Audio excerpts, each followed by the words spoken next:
and introduce our guests today. We have Dwayne Champagne and Carole Goldberg here joining us, and I'll introduce each of them and read their bios. Dwayne Champagne is a Turtle Mountain Band of Chippewa, is a professor of sociology emeritus at UCLA. Professor Champagne was a director at UCLA's American Indian Studies Center from 1991 to 2002, and editor of the American Indian Culture and Research Journal from 1986 through 2003 and into 2013. His research focuses on issues of social and cultural change in both historical and contemporary Native American communities.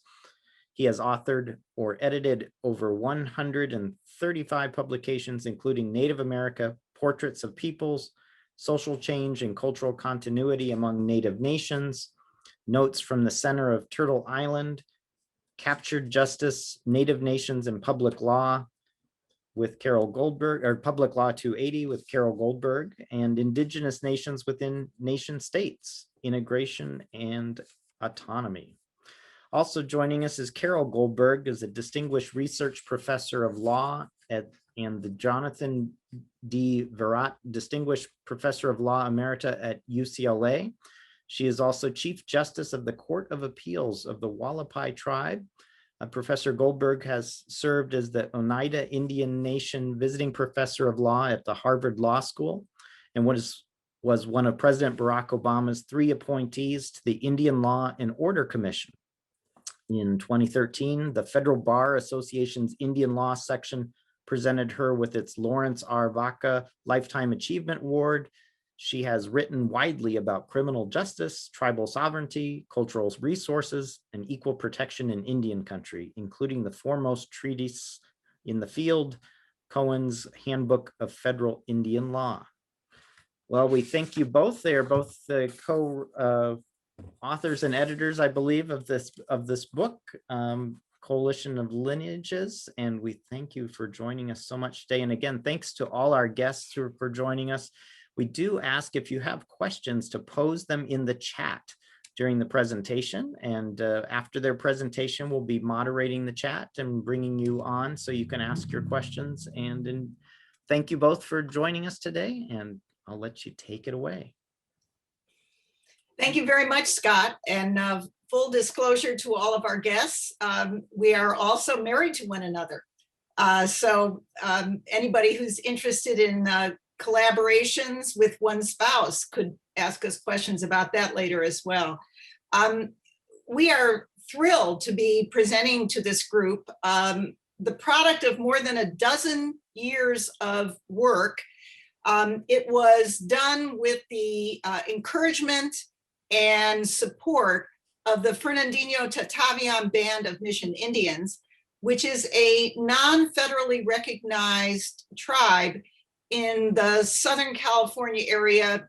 Would describe it as the greater San Fernando Valley area in Southern California.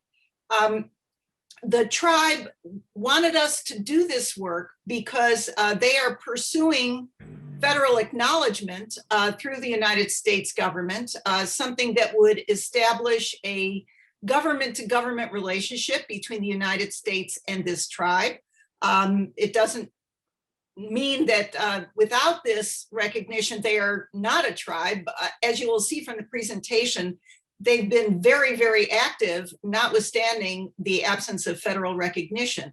But federal recognition would bring many good things to the tribe, including the possibility of landed trust and certain possibilities within laws dealing with Indian child welfare, repatriation of ancestors and cultural items, and many other laws that focus specifically on federally recognized tribes. The work we did for this book required an immense amount of research, and we couldn't have done it without the cooperation and support of the tribe.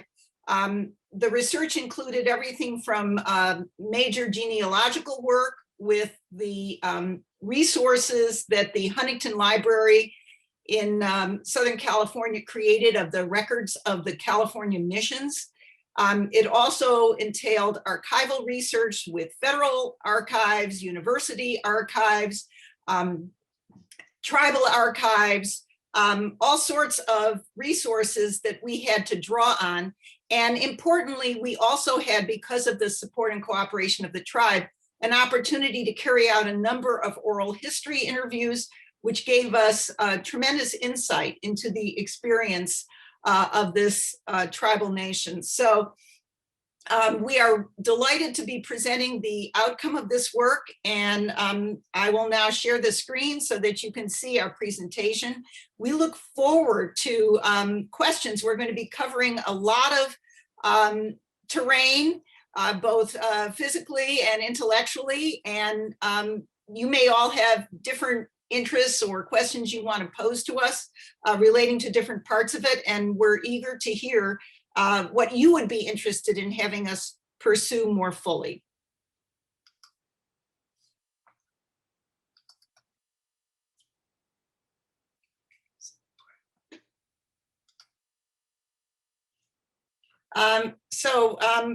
Dwayne is going to begin with the first of our slides. Okay, this is an original map. It outlines all of the various villages that are roughly in the area where we were studying. But it's a very unique map for us. It presents the language groups, Venturino, Catanamoc, Tataviam, Fernandeño. But it also presents some of the names of the villages. This is just a sample of the possible of the villages that were in this area in Southern California, and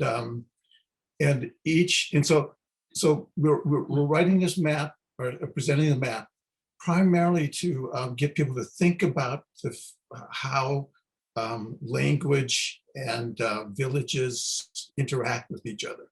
And we have languages, and inside each of the language groups are different villages. What happens in Southern California is that each one of these villages is an independent political entity. It has territory, it has rules about marriage. They're all exogamous, meaning they all have to marry outside of their village. So when you see, when you could draw a map where you can see a whole bunch of outlines of people living in other villages with spouses in other villages, the villages, and this is one of the keys to the research, is each of the villages is unilineal. Only the people who have ancestry, who share a common ancestor, can live in, can actually be members of the village. Now, all the people, you can't marry inside your own group, so you have to marry people from outside. So that's what they call exogamous. And so there's a variety of people in every village who are from somewhere else, but are not members of the village. That's the pattern throughout this area, and it's very unique. I mean, there's very few people, very few tribes in North America that are patrilineal, like the Tataviam, the Catanamoc, the Fernandeños. The Venturinos to the left with the different shade, those are matrilineal. That is more normal in most of North America. And so we have a set of independent, politically independent villages. Some of them are very very important to our research. Let me just point out a few of them. We have like Chiguayanga and Tashananga, our Tataviam villages. They're very important for the tribe that the current tribe that we're studying. They actually have membership in those, are descended from those particular places. Other places like Suitchanga are a village at Encino. The Mission San Fernando, which is the main mission that we that all the people in this area are part of, or many of the people. Achoya, Kaminga, Pasanenga are all villages where are now towns like San Fernando or Mission San Fernando.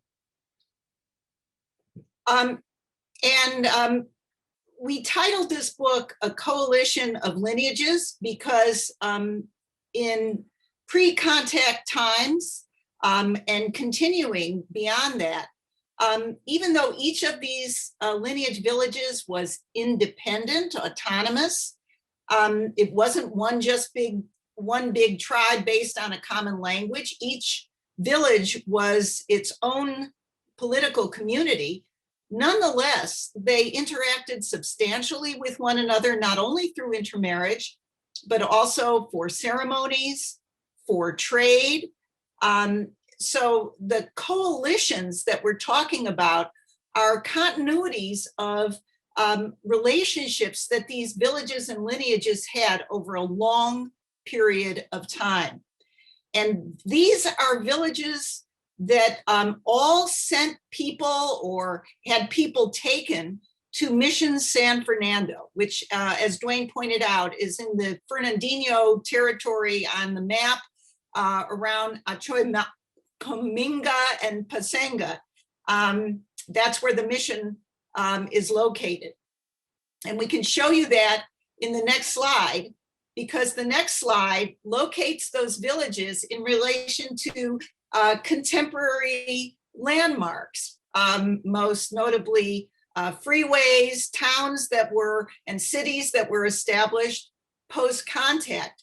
And you can see now places like San Fernando, Newhall, places whose names are still familiar today. So the village names of Tohon, for example, or Cahuenga are names that are regularly heard in Southern California today. Down at the bottom left corner, Humaliwo, that got transformed into the name of Malibu. On this map as well, so you can see Tohon Ranch, which is also very important for the history of these communities, where lots of people, when they were leaving the San Fernando Valley during the 1850s and 60s, they ended up there and in surrounding locations. And now, here we have a drawing. It's actually by one of the tribal members, Larry Ortiz, Ortega, sorry. He was a past president of the tribe, and he did this art piece, and he did some research on it. You can see in it in the background the kids that are playing a stickball game probably, and then you also see the lady working on the fire and probably making a bowl out of rock materials. These are the house that people used. I believe it's called a tamal and a takal. And you see the man walking away with the spear. And that would not be a usual costume for a person to wear every day. That he looks like he's going to some ceremonial center or some ceremonial activity. But I would like to you get a sense of what a village might look like, and this is probably a part of a village. I mean, a lineage might have 90 people in it. It's relatively small, but it can vary from place to place, and you find villages that may have as many as 500 people in it, but not that many in the tribes that we were working on. But I'd like to like you to direct your attention to the pole in the back. Now that is actually, it has got the feathers on it, and sometimes they'll just have flags or on it, like cloth or something. But that is a pole that is reminisces and honors the ancestors of the village. It is a symbol of their presence and of their ritual being as still a member of the tribe. And in the worldview of most of the people in this region, there is a land of the dead. And people actually believe that the spirits of the individuals travel to that place, and it's a relatively pleasant place.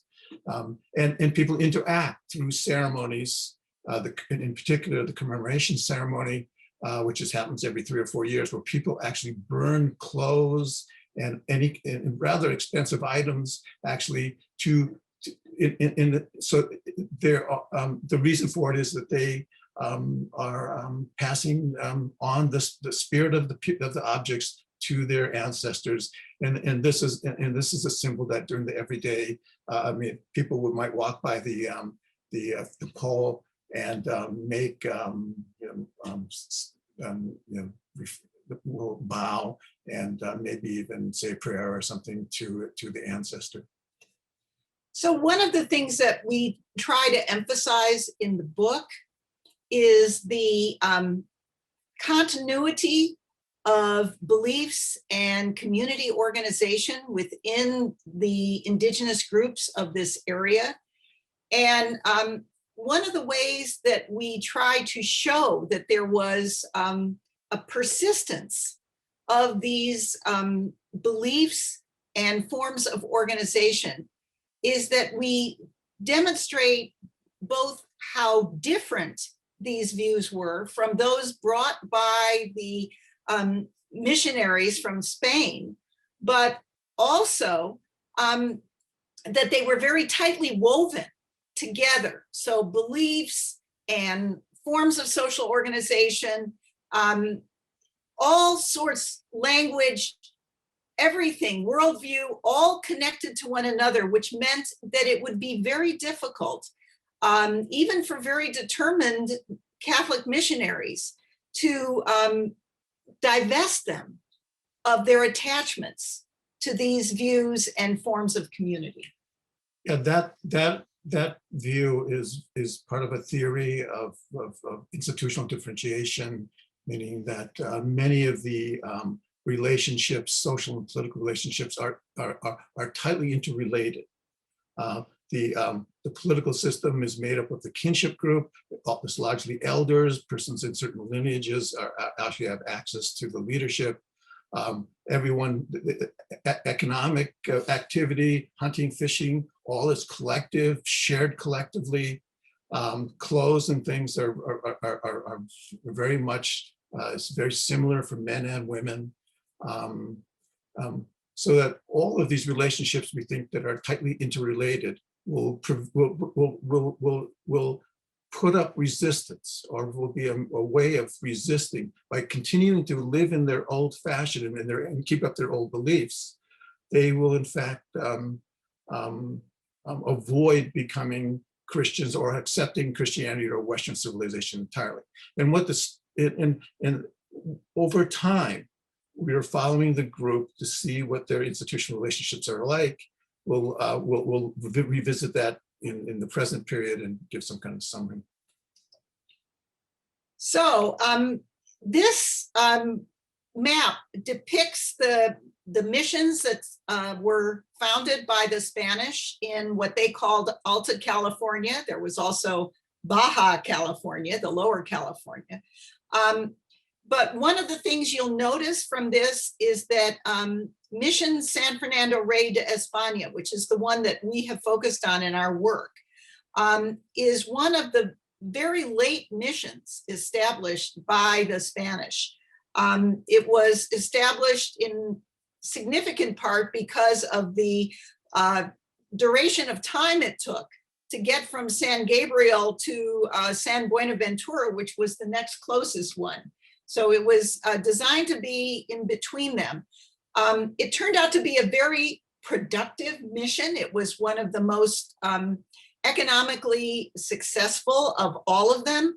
But you'll see from this late date that the duration of time that the native folks from these villages were in this mission was not all that long. We're talking about approximately 50 years until the war with Mexico produces American control over this area, and even less time than the 50 years. It's 1821 that Mexico gains independence, and there begins to be a lot of pressure placed on these missions so that they are not as strong as they were even earlier than that. You know, one of the ongoing discussions in the period is how long should people remain in the missions? The missions were not designed to exist forever. And even the mission, even the missionaries were expecting to move on to other areas and to propagate with and trying to Christianize some of the Indians much deeper into the interior. And so what is it, 10 years or 15 years or 20 years? How long does it take to get indigenous people to be transformed? And what the Europeans want is a total transformation of culture and personality to become essentially, in the beginning, subjects of the King of Spain, then in the Mexican period, Mexican citizens, with then unifying themselves with the general population. In general, Indians were very resistant to wholly accepting Christianity or Spanish, Mexican or American culture. And so there's a tremendous amount of play about just like religion, political relations, even in the mission economy. One of the things that emerged in the missions, and San Fernando was a good example is that the missions were economically extraordinarily productive. So productive that virtually all of the state, the California government, was funded by the missions, and sort of became a tax on the missions since there was very few other resources at all. And one of the things that our book is trying to do is not so much to focus on the treatment that the Neophytes received at the mission. There's been a lot of literature about that. What we've tried to focus on and emphasize is the extent to which the missionizing project actually proved a failure. So we have provided a lot of documentation of the missionaries themselves, or those sent by the Spanish or Mexican government to audit the missions, if you will, complaining that this transformation project that was directed at the native peoples was failing, that they weren't accepting Christianity, that they weren't accepting the alternative of citizenship or individual economic participation as laborers. And it's been fascinating to see the extent to which this disappointment can be documented. There's sort of a trend that emerged in this, that there were it boiled down to a matter of choices. I mean, the indigenous people had lived with lots of different languages, lots of different ceremonial cultures, and so they accepted everybody else's culture. They sort of secretly thought that their own was still the best. But what the Indians were about was not so much about any particular choice of political vision or even ceremony. They were willing to accept a variety of positions and religions and points of view. And the Europeans, in particular the missionaries, were trying to impose one particular worldview. And the Indians, I think, thought that was not entirely appropriate, and did actually resist in many different ways, but they did it in a way in which they accepted Christianity to a certain extent, and often went to the ceremonies and followed the priests and had friendships with the priests and the friars better. But in the end, they became multicultural. While the Mexican state, even the American state, the church remained unicultural and demanded that they make transitions that abandon their own histories and cultures. And just to connect with what we started with about federal recognition, the federal recognition process with the federal government is asking always about continuities. Tribal organization continuing from past to present, social organization continuing from past to present, population membership continuing from past to present. And that's why our attention has been focused so much on the continuities, even as there were ways in which different cultures, like the Christian culture, would have been taken in. That didn't entail on the part of the native peoples an abandonment of their own systems and worldviews. So here, just to get us a little feel for San Fernando Mission, this is the church, and it's been restored. And we're putting it here just so you can see what it probably looked like. But this is a very much restored version. I mean, it was abandoned during the early 1900s and then restored in the 30s and 40s by a bunch of philanthropists. And so this is just to give you some sense of what the altar looks like in the church. And also, just to intrigue you about our book, we open with the scene of a marriage in 1845 between two neophytes who are linking together important lineages within the mission. And the marriage takes place in front of the altar. And as we tell this story, we fast forward to almost 150 years later, and there is a funeral of the great grandson of one of the marriage partners in this marriage. And he's a tribal leader, a very important tribal leader, who you'll see later on in this presentation.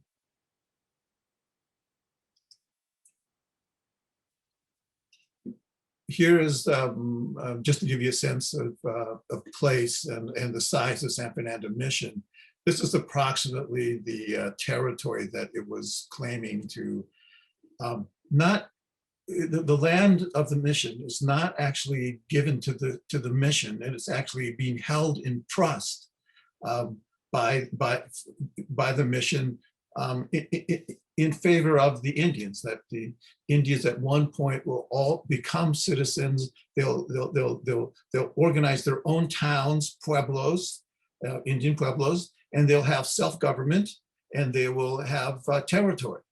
And so, so in the beginning here, there's very few Mexicans or Spanish people. Over time, I mean, even at the end of the mission period, there might be like 18 or 20,000 American Indians, but the number of non-Indians is like about 2,000 or 3,000. So there's by far, still the most number of people are the Indians, but the Indians are being held, looking forward to some point where they will be established as leaders of pueblos and actually have their own land. It's a plan that I think that the Indians, thought was maybe the best they could do during the time of a lot of decline and pressure on them. But from the very few things you can hear their voice, that they're not so happy about being part of the very hierarchical Mexican, Spanish, or even American system. Would have preferred to remain in their own villages to a large extent, but that, of course, was probably impossible.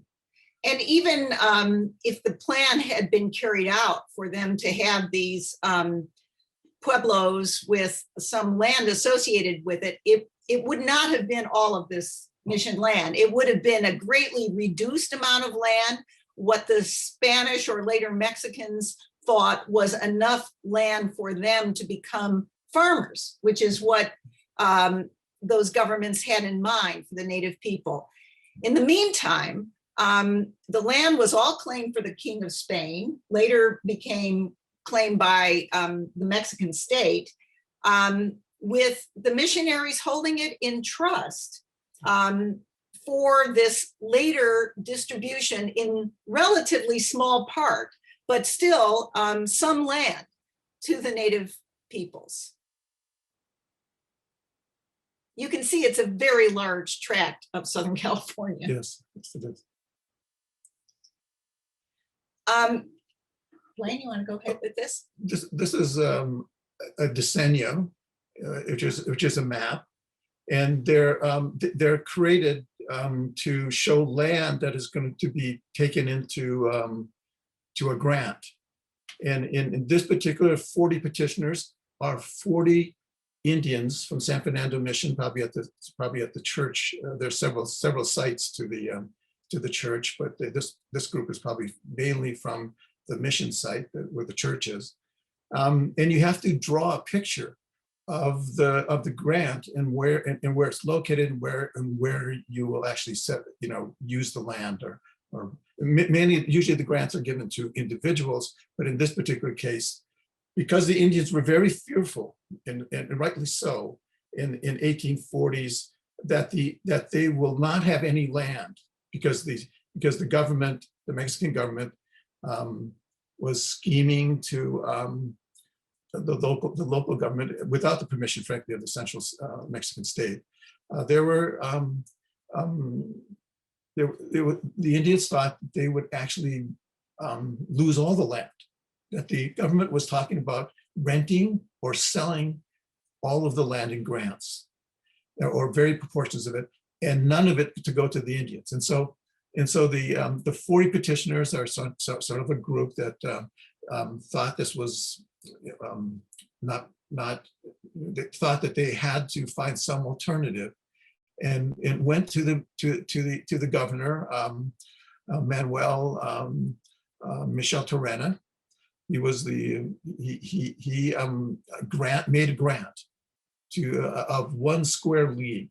A league is, if it's on flat, even land, is about 3 miles. And so it'd be 3 by 3 is a 9-mile square piece of land. Not a bad piece of land. This is the best, the biggest grant you can give. You can even give a very large grant like this, the square league, or you get very smaller pieces of land. And so this was the map that they were giving with the request for the grant.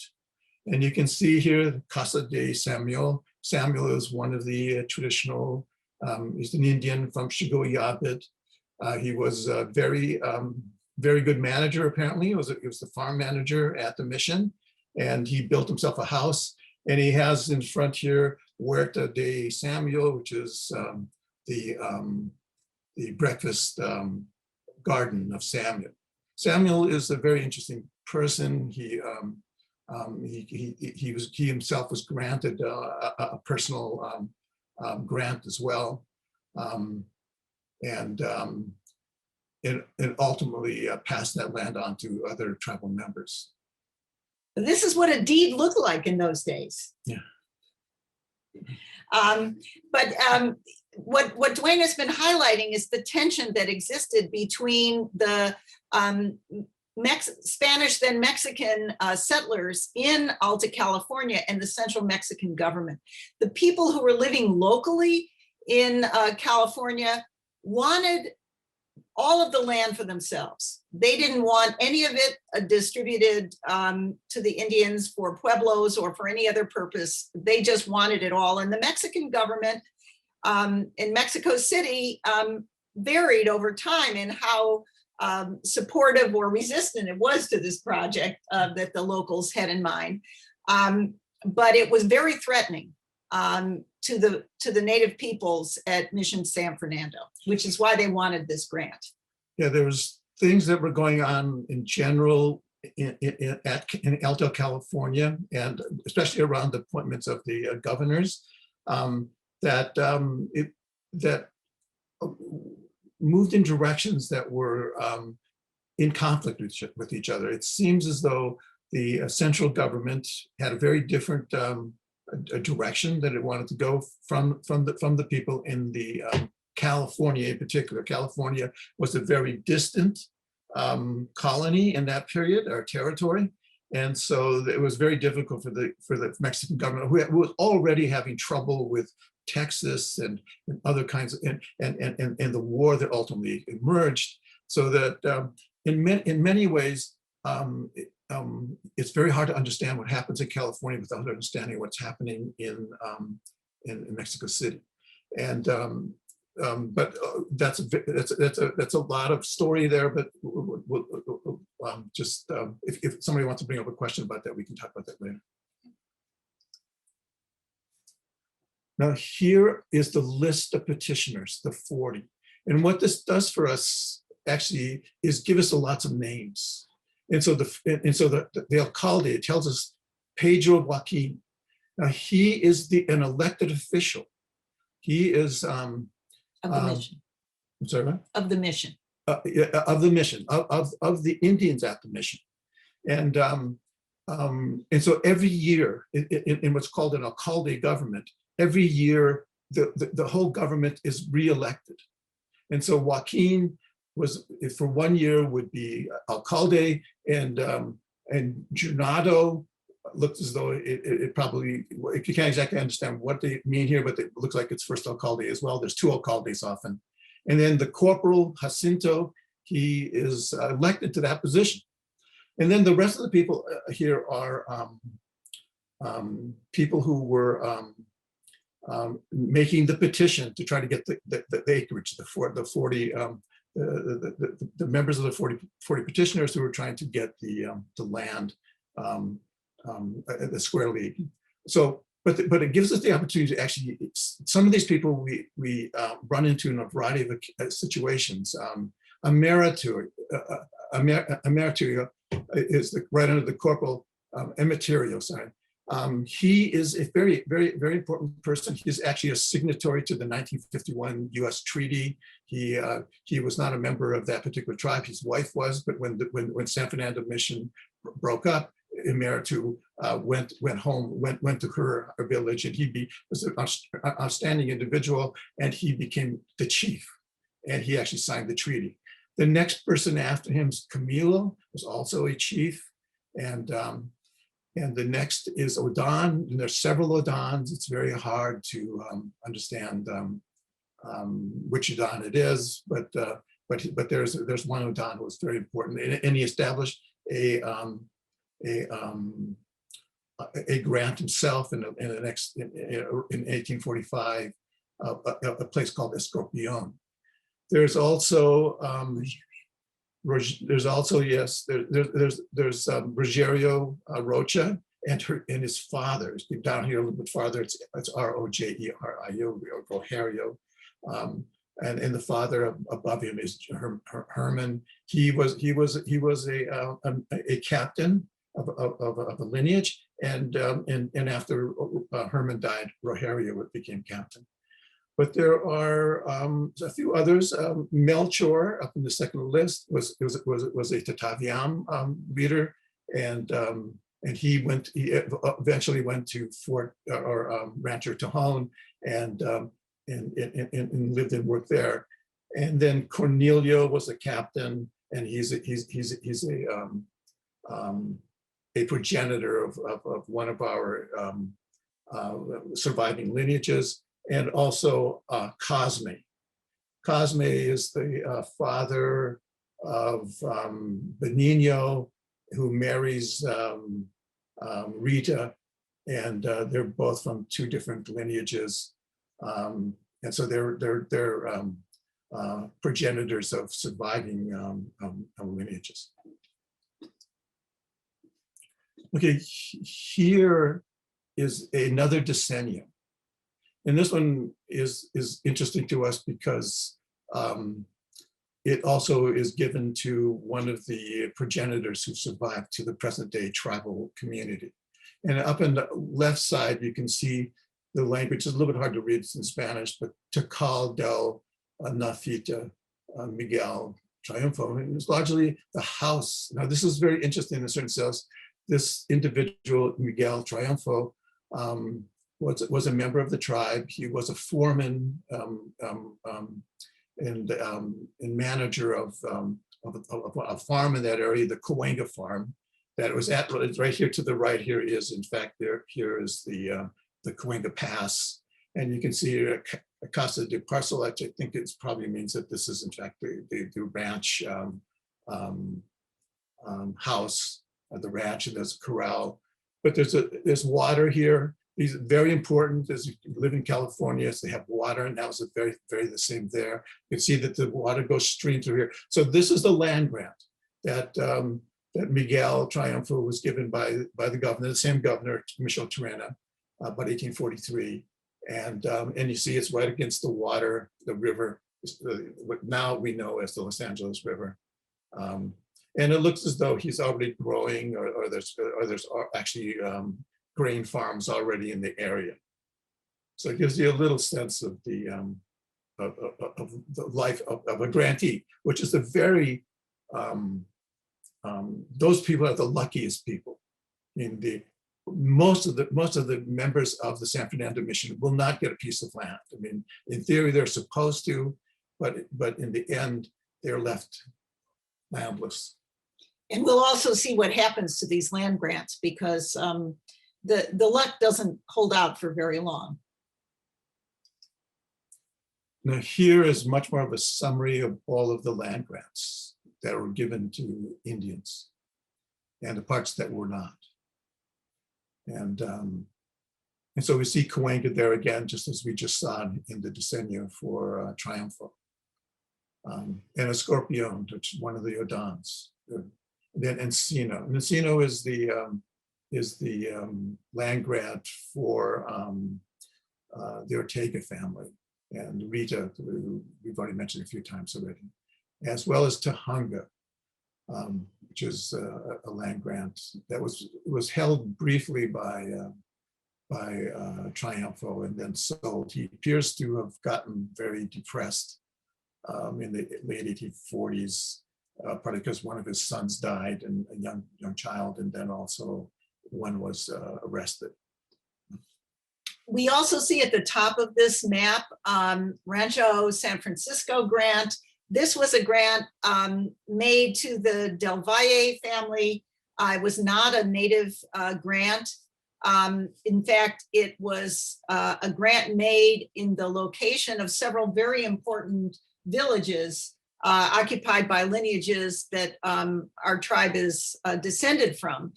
And there was a lot of conflict associated with the making of this grant. The people in the villages were, or from those villages, were very unhappy about it. You'll see that now part of that grant is a place called Camelos Ranch. And later in this presentation, you'll see what the tribe has done at Camelos Ranch. Okay, this is an adobe. It was built in about 1850, and it was De La Osa.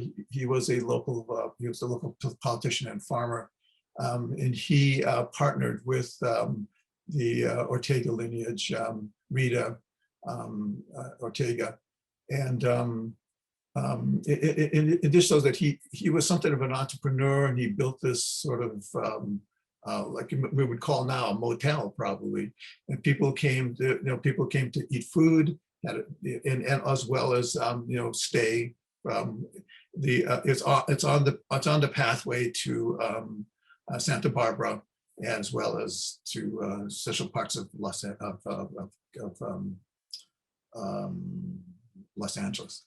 And one of the things that looking at this adobe calls to mind is that when the Americans took over California following the war with Mexico in 1846, one of the things that was instituted was a system of property taxation. As Dwayne said earlier, the Spanish and Mexican governments did not rely on property taxation at all. The ranchos that they were giving out to their favored individuals were owned by them tax-free from property taxes. They relied on the missions to supply the needs of the state. They also had some tariffs, some import taxes, but they didn't have property taxes. The Americans introduced a system of property taxation, which created huge problems for those tribal members who had received grants of the sort that you saw earlier, Cahuenga, the Encino grant, and so on, which is this one. So folks like De La Osa came in and offered to pay the property taxes in exchange for a share of the land. And it was by that method that many non-native people acquired interests and eventually took over these land grants. The original intention of colonial policy and what's called secularization meant that the Indians would be reduced to a small area because the Indians were living out in vast areas, and the settlers, as they were coming, wanted to take up space. And so that was there's an effort to have something of a humane plan of how to deal with the Indians. And that largely is moving them onto a mission and training them how to farm and to conduct business. And then they would ultimately they would become citizens, would be the outcome of everything. But if not, they would actually live in land that's protected by the king or the president of Mexico. And that is a plan that's similar to the United States, where you have a reservation. That reservation is part of the original land of an Indian tribe, and it's protected legally and politically, and sort of somewhat outside the normal government legal arrangements. But here, the Mexican government, especially local to California, decided that they would not honor those kinds of rules.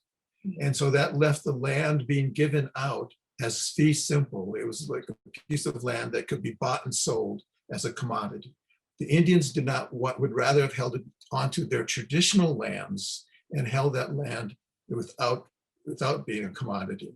That, however, did not work. And so the Indians, in a certain sense, there few got land grants. The rest, the vast majority, whatever, 99%, were left with no land.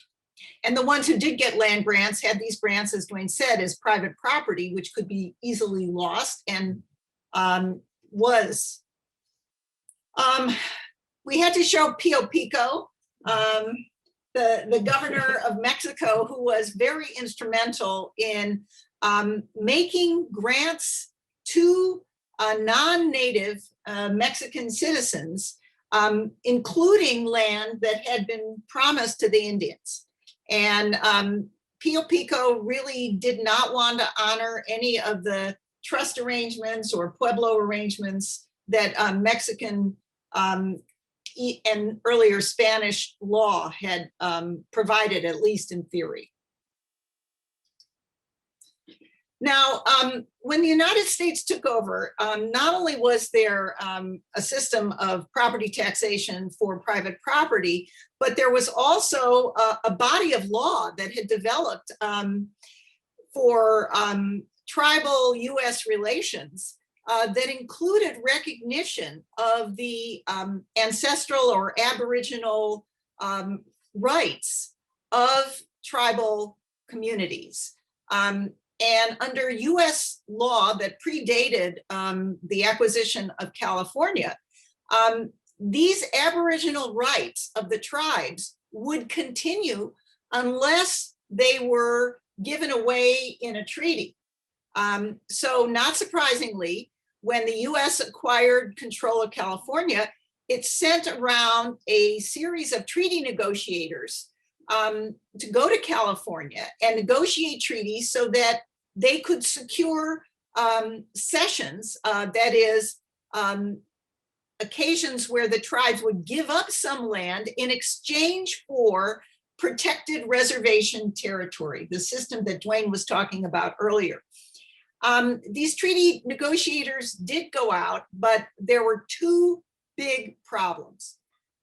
First, they wound up getting stalled and never made it to the greater Los Angeles area to negotiate any treaties with the local tribes, including the ones that had been at Mission San Fernando. So there was never a treaty made with those local tribes. The treaties they did make, and there were 18 of them across up and down California, there were 18 of them. One of them was made, the closest to the Los Angeles area, was made at Tohon Creek, is what it's called. You can see from this map that there was what we call reserve land, what would have been trust protected tribal land as part of that area. And then they asked the tribes they were negotiating with in that area to cede everything that they didn't claim. And it turned out to be a huge area that the Indians who negotiated this treaty never had any entitlement to. They weren't afraid to give it up because they never had it. But the United States treated all that land as what they called ceded land. Well, as if that were not problem enough, then even the reserve land wound up not getting protected because the treaties were never ratified as required under the US Constitution by the US Senate. The California congressional delegation was very concerned that too much land was being reserved for the tribes, that some of it had gold that was recently discovered and was very sought after. And so they pressured the US Senate not to ratify the treaties. So our point is, first, there was a stalling of the treaty negotiators, and we document this in the book. They were intending to go to the Los Angeles area and they never made it there. Then the treaties wound up ceding land that wasn't even part of the entitlement of the tribes that were making the treaty. And then on top of it, the treaties never got ratified. So yes, there was Aboriginal title in California, but it didn't get protected by treaty. And then the United States Congress went one step further. It created a land claims process, and it passed a law in the early 1850s saying that according to the treaty with Mexico, they would recognize all of the private property land grants made by Mexico, but you would have to go to a land commission that the US government set up and prove your entitlement. And if you didn't do that, all of the land would be treated as public land of the United States. There was an exception written into this federal law for the Mission Indians. There was supposed to have been a commission set up to identify and protect the rights of the Mission Indians. The US government never set up this commission. And so this slide is just showing you a picture of what did the San Fernando Mission look like in 1856. That's in the post-mission period. That's still, it's like a very large ranch, actually. And a lot of undeveloped land. Yeah. So we mentioned in that list of the 40 petitioners, a man named Rogerio Rocha. He is a captain of one of the lineages and was also more broadly viewed as the captain of all of the Indian people who associated themselves with Mission San Fernando. And later in the 20th century, when descendants of the Fernandeño Indians were asked, who is your leader? They identified Rogerio Rocha. We tell a very long story in the book about how he was evicted from the lands on which he was long settled, even paying some property taxes. He was taking care of the community as a whole, very connected to other lineages through marriage and otherwise. But he was summarily evicted in the 1870s, the late 1870s. This eviction action was brought against him and others from the Fernandeño community by individuals who had purchased the mission from grantees of Pio Pico. And later on in the 1890s, both in the 1870s and later in the 1890s, the US government engaged lawyers to pursue the interests of the Fernandeño Indians, and particularly Rogerio Rocha. We show at some length how it is that that United States government action to send these lawyers out represented a form of federal recognition of the tribe that should be respected by the federal government recognition authorities today. And this is one of the headlines that appeared in the LA Herald, because the story of his eviction, his family, the tribal members who were living with him on the land from which they were evicted, was a very dramatic story involving being dumped on the roadside in the rain and the mud, his wife dying as a result of it, and him having to find refuge in a canyon, not too far from the mission, but a very rugged place.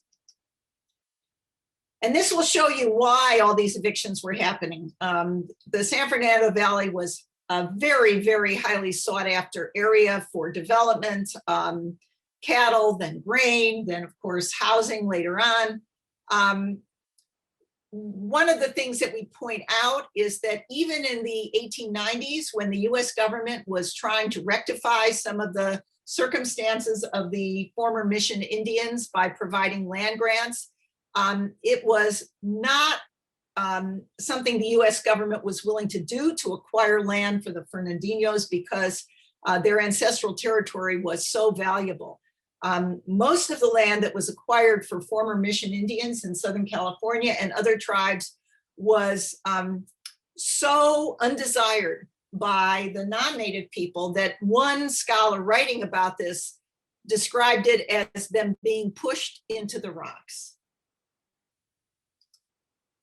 And this is the picture that appeared in the Los Angeles Herald newspaper of the home that Rogerio Rocha was living in Lopez Canyon. What we're now going to do is focus on the continuity through the 20th century and into the 21st century of the Fernandeño Indians. There weren't a lot of them still surviving at the end of the mission period, and even fewer as of the late 1800s and 1900s. Yeah, I think there's a low of about 24 individuals in 1900. And at its apex, the number of neophytes at Mission San Fernando was in the thousands. Yeah, about 1,100 or something. Yeah. So Dwayne, you want to tell us about these folks? Well, Frances is actually a daughter of a chief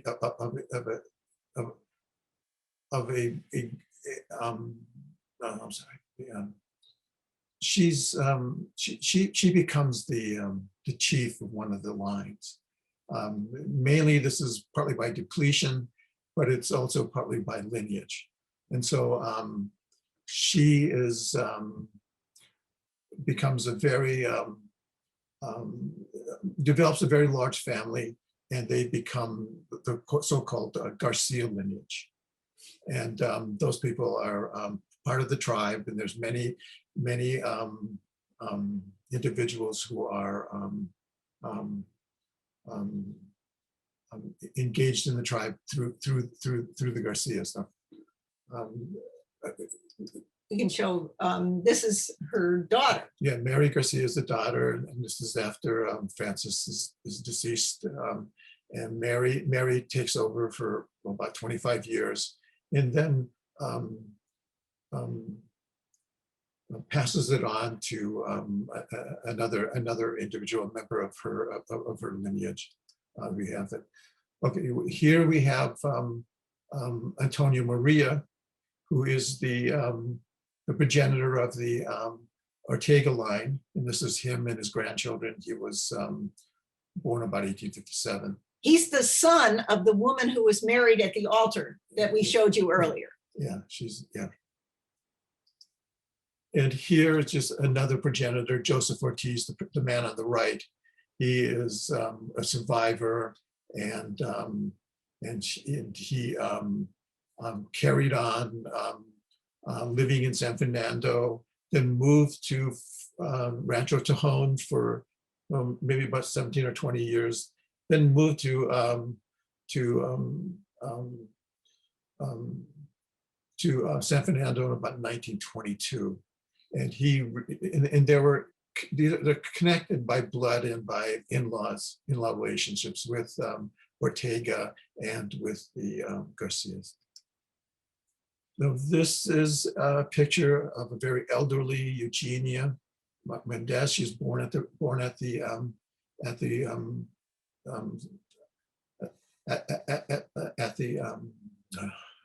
Mission. She lived to be very old and was a progenitor of the Garcia line, and went and lived most of her life after the mission in the 1840s at Fort Tohon. This is a picture of Rudy Ortega Jr. And in one of the cave paintings and other archaeological sites that he became active in and trying to reclaim and to preserve. This is Rudy Sr. was the son of Antonio Maria, grandson, and he was for many years the head of the tribe. Is Charlie Cook as a captain?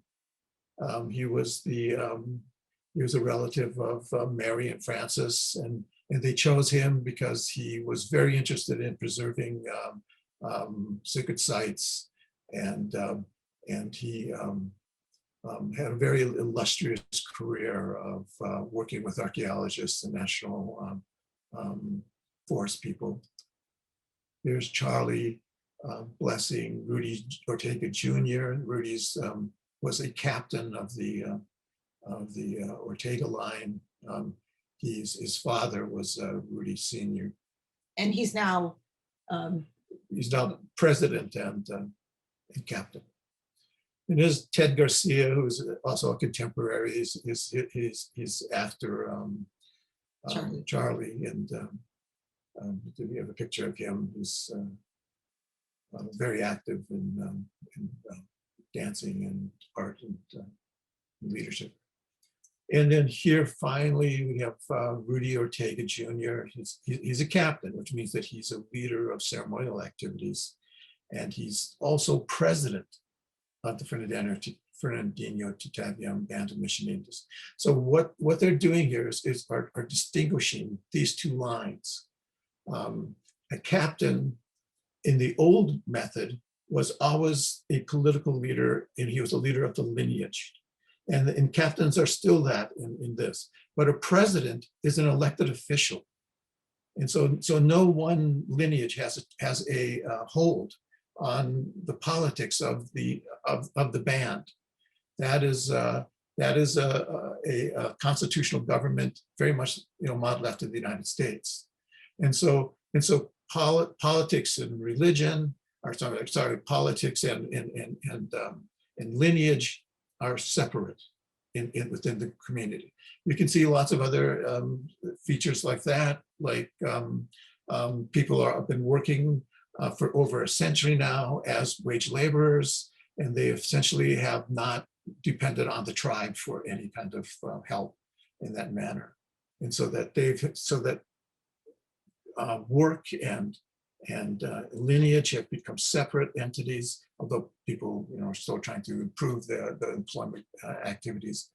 The tradition is that the mission people, the Mission Indians, were trained into all kinds of different jobs, so that when they were made landless in the 1840s and 50s, they actually were skilled. And when the Americans came, people were looking for people to build houses, to run ranches, and that's what the Indians knew how to do. The Mission Indians, they were well trained. So they have a tradition of actually being self-employed and working with skills. So they're sort of a skilled labor force. Yeah. And so that was also, I think, part of the emergence of a sort of an economic sector. In more recent years, they're starting to invest money and trying to run businesses.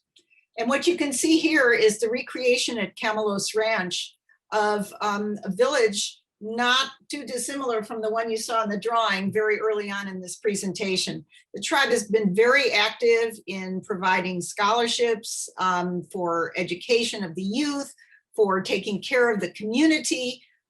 for pursuing cultural resource protection. It's a very, very active tribe, and it is a coalition of lineages. Just as in the pre-contact period, the lineages came together for a variety of purposes, they have joined together through their common identity of having been at Mission San Fernando to form this government, which is a consensual connection of these lineages into a constitutional form of government. And I think that's it for today. Okay. So stop share. And here we are. So we're ready to take all kinds of questions. We know we've mentioned quite a bit in here. Thank you both so much. And yeah, we do have a few questions, and I'll try to bring some folks on and so they can ask their questions. 1 second while I set it up. So our first question comes from Dan Priori, I believe. Dan, if you'd like to unmute yourself, you can ask your question. Yeah, I think my question was about primary sources, and you sort of answered that with Rogerio Rocha. I was wondering if you had any other like early sources like the Pablo Talk and Hugo Reid. Well, we do a lot of work with Hugo Reid because his work is about LA County, and he names actually 2 of the major villages in his articles. There's more, but he's just taken a sample of the possible places. But yeah, we also have been exploiting the mission records and looking at the original mission records. There's all kinds of information about people being born, people of course dying, but other kinds of data about them. It has been very useful. We've been very interested, of course, in the genealogy and of the groups, and so those records are our primary records. We've done every primary record we could find that we know about, and that's been very trying, but it's also been very fruitful. There are many haystacks that we have gone through. We can assure you of that. Hugo Reid was a wonderful, wonderful source for us, because one of the things that Hugo Reid articulates is that there isn't one big tribe in the area. And that's a misunderstanding that's widely held. And if the federal government is looking for one single centralized entity, and they don't find it, then they wonder what was going on. But Hugo Reid affirmed very emphatically that each of the lineages had its own captain, which is the term that the Spanish were using for these leaders, and that the members of the lineages paid most attention to their own lineage captains. And we don't want to dismiss the fact that all of these lineages coming to Mission San Fernando created some sort of bond together. I mean, they went through the motions of electing alcaldes and other officials of the mission. They developed an identity of having been through a common experience. So just as Dwayne was explaining that there were layers of multiculturalism within these groups, there were layers of affinity or identification. But Hugo Reid was a tremendous, tremendous source. And for those of you who don't know who Hugo Reid was, he was a non-native prominent figure in Southern California, but he was married to a woman from one of the lineages that was at San Gabriel Mission. Right. And so he had a lot of knowledge, and then he published a whole set of his commentaries about Native peoples in the Los Angeles, I forget the name of the newspaper at the time. LA Star. In the LA Star. And this was right around 1850. 1852, right? Yeah. So it's contemporaneous material, and it's really valuable. Thanks for mentioning that, Dan. mean, unfortunately, only Hugo Reid is mentioned as author of those pieces. I think it's just a woman just wasn't probably accepted in that kind of position. But the heavy hand of his wife, I think, is very important, and she was probably his leading informant. Our next question is from Naomi Knox. Naomi, if you'd like to unmute yourself and ask your question.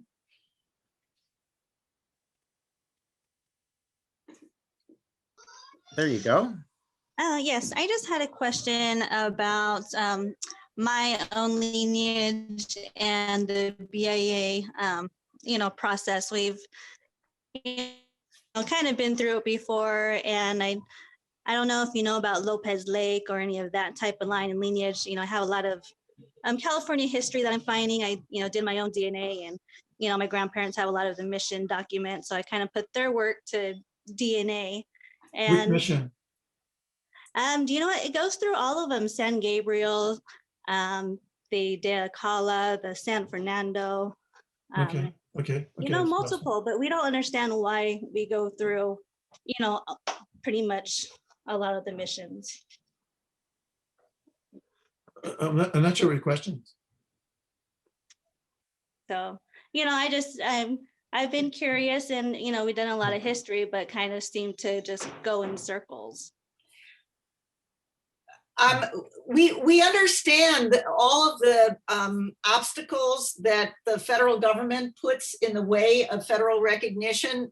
We've stumbled on quite a few of them ourselves, and they're very visible to us. The federal government draws a sharp distinction between ancestry and tribal membership, and they won't act affirmatively unless they can see that you are part of a continuing tribal community, which is one of the reasons why we spend so much of our book focusing on the continuities over time. We don't want to dismiss the development of multiculturalism, the fact that there are external influences, that there are oppressive things that are happening that are trying to force people to change. But our emphasis has been throughout on the continuities.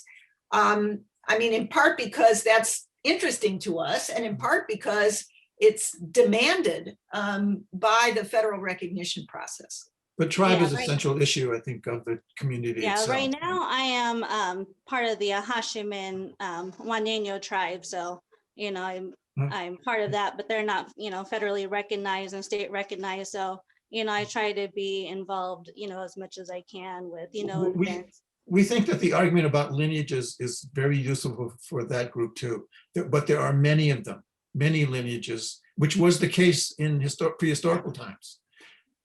And so unfortunately, I think that that's to a disadvantage from the BIA point of view, because they want to see you as a connected group. Right. Everybody interrelated, and then they wanted to prove that from 1850 to the present, and it's extremely difficult. And it's unlike Indian tribes anywhere to have that kind of centralization. Yeah, they're demanding some pretty unrealistic things, but the approach that we've taken to focus on the individual lineages and their connections to one another over time, we think is very responsive to that concern. And we learned a lot actually from the experience of Fernandeño federal recognition efforts, which have run into these obstacles that we're talking about. But we spent a lot of time studying what happened. Oh, very interesting. Thank you, Naomi. And our next question is from Marilyn Guida. Marilyn, if you'd like to unmute yourself, and she may have a couple-part question for you. Hi, let me go back and find my question. In regard to the petition, did the Fernandeños have to find someone to write down their request for the land to go in conjunction with the Diseños, or was it a verbal communication? And if so, in what language? the diseños, or they're written out. In the case of the 40, there is actually one member, and there's very few, that actually spoke, a guy named Manuel, I'm not sure who he is. He spoke Spanish and wrote Spanish. So he was writing, frankly, very well written pieces to the governor. But for other places, for most other people are not Indians in 1850, they don't speak Spanish mostly, and they don't speak English. Yeah. And they are not, and they're only in the 1850s are there emergence of some schools in English, but very few Indians are doing that. So did you find out how that one individual learned Spanish? They learned it in small schools at the mission. Ah. Yeah. Thank you.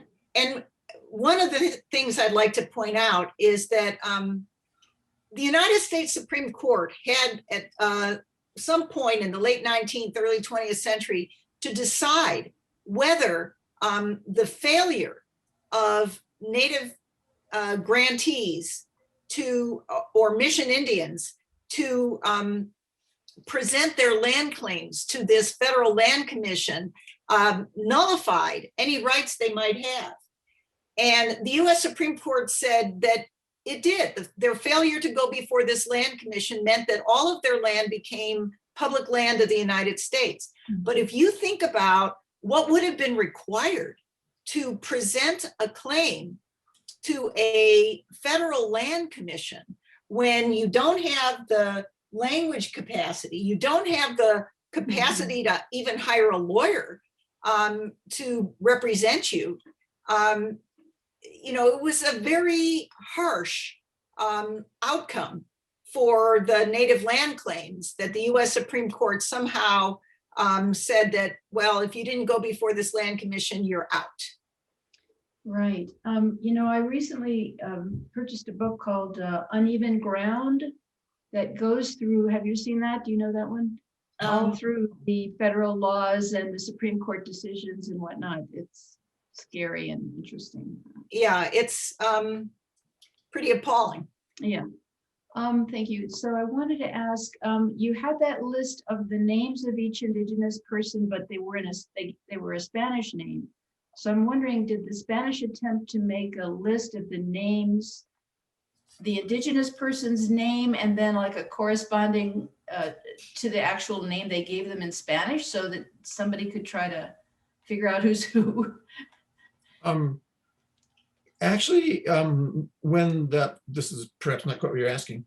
The mission records are a variety of languages involved in any particular one, in the sense that the missionaries don't speak the Indian language, and these languages don't speak Spanish, so they have to find interpreters.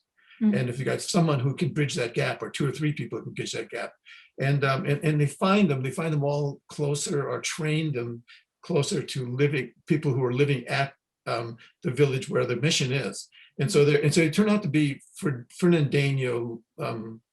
The mission records, in a certain sense, are written in the Fernandeño dialect. I mean, other Indian tribes are not necessarily connected to it, but Spanish is not a language that very many tribal our mission Indians took up. And so, in fact, it seemed more apparent when English, at the American period, that people were going to be forced to take up English and not Spanish. But if you're asking about the mission records, when the mission starts up and they're baptizing people who are born in the villages, they sometimes record the names of those individuals in their native language. We have some of that. When they start baptizing people who are born at the mission, one of the things that drove us more than a little crazy is that they baptized all the boys as Jose and all the girls as Maria. I mean, not 100%, but most of them, which means that we're trying to track these people over time. And, a lot of them had the same name. Now, they were often given a second name in addition to Jose and Maria, so we could follow those. But it was one of the challenges of our work that the Spanish, they were trying to cause these individuals to be reborn into the Christian community, into the Catholic community. I mean,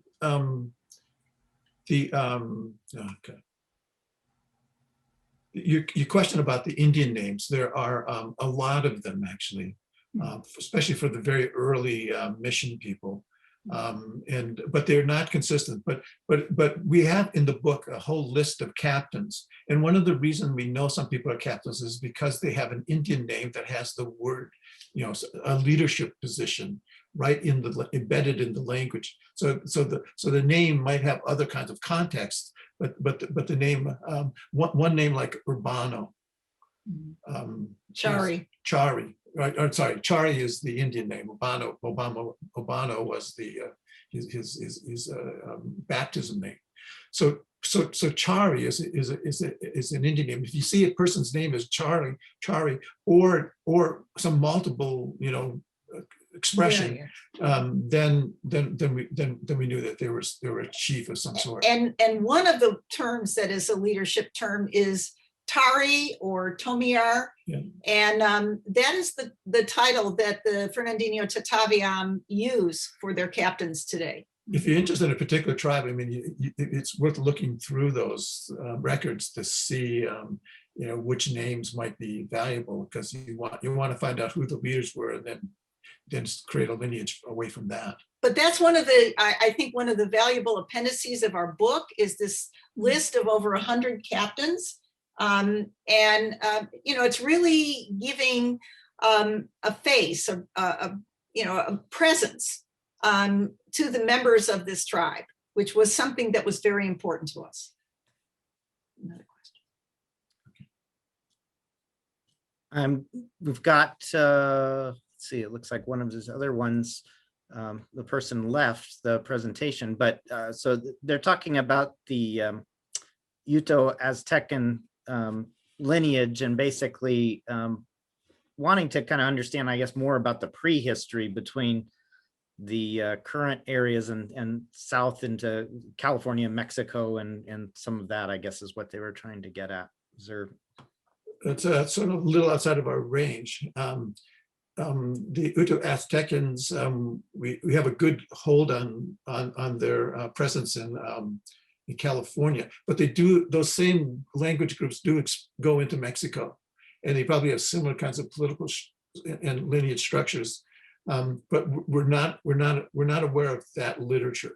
Yeah, I think one of the things that's very interesting that differentiates the California tribes from those in further south in North America is that there was not large-scale farming or agriculture of the European sort that was taking place in California. That's not to suggest that there was just, a simple encounter with nature, by no means. There's been a lot of wonderful literature about what is sometimes referred to as tending the wild, all of the thinning, the burning, the other forms of cultivation that were used by the hunting and gathering cultures of California. So it's very active management. But it was not European style farming. And that's one of the reasons actually why the missionaries were having so much difficulty. They were trying to turn these folks into farmers, and that's not who they were. Further south in North America, there was very sophisticated farming going on that was probably quite recognizable to the Europeans. But that was not true in California. There is a discussion in the literature about California Indians, is that they seem to be much more resistant than the Colorado Indians or the Mexican Indians in Baja. And so that they're exactly, a few people try to understand why that's so, but I don't know if it's something to do with this unilineal kind of argument, and it's trying to maintain that arrangement. But the Or a different economy. There are a lot of possible Yeah. reasons for the differences. Next question comes from Jerry Aldridge. If you'd like to ask your question. My question is, what advantage will this group receive if you can get them recognized by the federal government? And now you have a Native American, the head of the Department of Interior, that might help. Did they hold the vote yet? Because I've been checking. I don't know. Okay, we have a very special connection to her because she was our student in the UCLA master's program in American Indian Studies. So we know Deb from many years ago and have followed her political career with both delight and great interest. And yes, this is historic and quite important. You know, there are beliefs out there among non-Native folks that federal recognition is merely the quest for the opportunity to carry on high stakes gaming.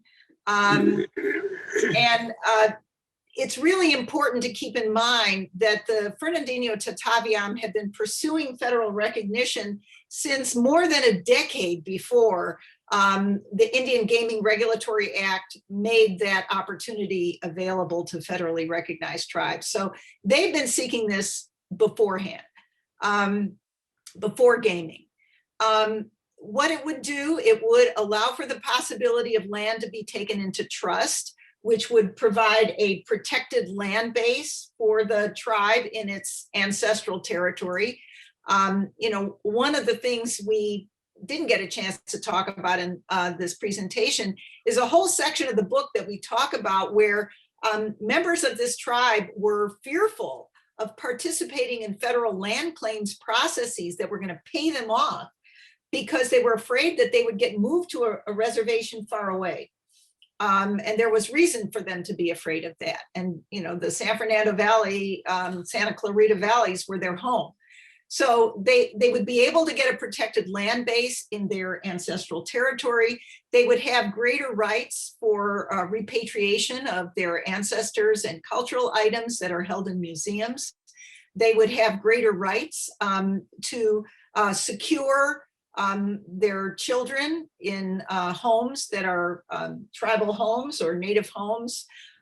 There are a lot of benefits of this government to government relationship, including consultation by the federal government, a whole array of things that would be available. But again, we both want to emphasize that this tribe is doing a lot, even without federal recognition. In fact, they've gained some attention from people at the University of Arizona's Native Nations Institute that came out to visit them to see how effectively they've been operating on behalf of their community, even without federal recognition. Actually, they see them as a model that if they never get recognition, they're a way that a tribe can actually assert itself and work in the modern world. You know, politically and economically, they're working to be autonomous and a tribe. And if the feds don't recognize them, I think that they'll just go on willy-nilly. Well, we're reaching the end of our time together, and I really appreciate this presentation and all this incredible work you've put together. I do have a question about what is the last tribe that was recognized by the federal government, and when did that take place? Okay. Well, you know, there's been some activity legislatively. So the Congress about 10 years ago recognized a whole group of tribes in Virginia that had a relationship with the state government, but not one with the federal government. But the most recent one through the federal acknowledgement process, I believe, is the Tohon Indian tribe, which is the tribe that was involved in that negotiation of that unratified treaty that we showed you in 1851. It turns out that even having an unratified treaty is a demonstration of a relationship with the federal government that can help you with federal recognition. So the fact that the treaty negotiators got stalled and never made it to the Los Angeles area deprived the Fernandeño Tataviam of an opportunity to demonstrate federal recognition, but they have others. Thank you so much. Well, the book is A Coalition of Lineages, and Arizona University of Arizona Press has it. We put the link in the chat, and the book is slated to come out probably mid-April, it says on their website, and we have a 30% off discount that we've put in the chat as well, and you can pre-order the book, and it's very affordable, and there's also electronic ebook version, PDF version, it looks like. So wonderful work, and we really appreciate so much you joining us today. And do you have any other parting words you'd like to? Just to say that we're living proof that you can co-author together as spouses and still be happy together. Well, very good. Well, thank you both so much. And thanks to everybody who joined us today, and from our own OLLI members to all the guests. And we appreciate it so much. And everybody be safe and be well and have a great week at OLLI.